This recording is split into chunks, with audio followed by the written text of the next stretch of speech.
Pagkatapos ng bagong taon ay hindi ko ine-expect na may mag-o-order agad kasi 'di ba galing ang lahat sa handaan. So dali-dali akong bumangon dahil another day is another blessing para sa isang stay-at-home mom bibilao ng Taguig. Habang pahiga-higa pa nga ako ay may na-receive ako na message for inquiry. Ang unang bungad nga sa akin ni customer ay kung open ba daw tayo ngayon at kung tumatanggap tayo ng rush order. Sabi ko naman ay yes na yes, kaya pinatakbo ko na agad yung anak ko sa palengke para bumili ng mga ingredients na wala ako. At kinausap ako ng anak ko tungkol sa bike niya.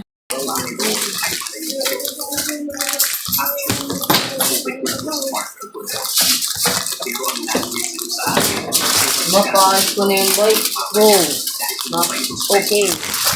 Lahat ng pera ko sa Facebook ko. Halit. Pahal ko na yun. Nahinggit ako yung bilis niya eh. Ang sarap sa tenga. Na sinabi mo yun, anak. Parang napaka-pogi mo lalo sa paningin ko. Anong bike ang papaayos mo? Pula. Ngayon na, bukas ba? Paano mo papaayos? Sarado pa na. Bukas. Baka bukas na yun, apre. Diba? Ang sarap sa tenga nung sinabi ng anak ko na ipapagawa na niya yung bike niya. Ilang buwan na yun kasing natenga sa parking lot. At nawalan kasi talaga ang batang ito ng gana sa pag-iintindi ng kanyang bike. Simula nung palagi na lang may sumisira ng bike niya.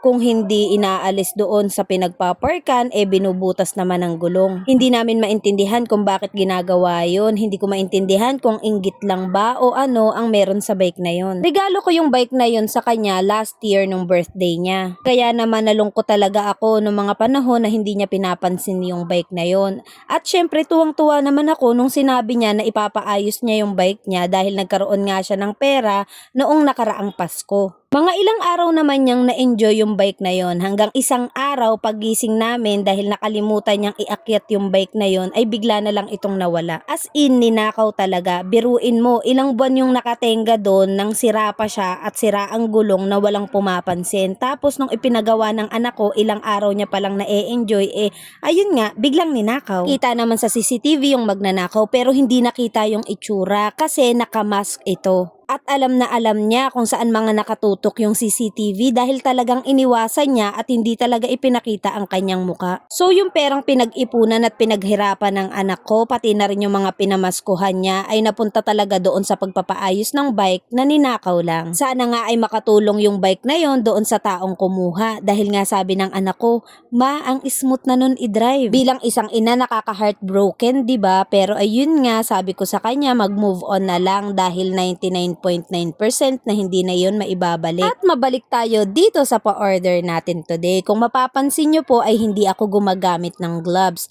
Dahil po ayokong may mahalong plastic doon sa pagkain na i-deliver namin sa inyo. Pero wag po kayong mag-alala dahil palagi po akong naghuhugas ng kamay. Opo, as in every time nahahawak ako ng ibang pagkain ay naghuhugas ako ng kamay. Ang umorder nga po pala nito ay taga BF Home Parañaque. Bali pinick up lang nila ito dahil nga po malapit lang naman daw sila dito sa amin at medyo hassle nga kung ipapadeliver pa ito sa kanila. Meron daw kasi silang bisita at hindi naman nila kailangan ng ating bilao package. Ang kailangan lang nila ay specific na pagkain na gustong kainin ng kanilang mga bisita. Nagpumilit pa talaga siya na kung meron pa ba daw tayong natitirang Shanghai. So chinek ko sa kabilang freezer, meron pa naman pero hindi naaabot doon sa isang bilao na gusto niyang mangyari. Nung una parang sabi ko sa kanya, ma, meron lang ako ditong 20 piraso ng Shanghai. Tapos, chinek ko yung kabilang freezer namin, meron pa palang 20 piraso.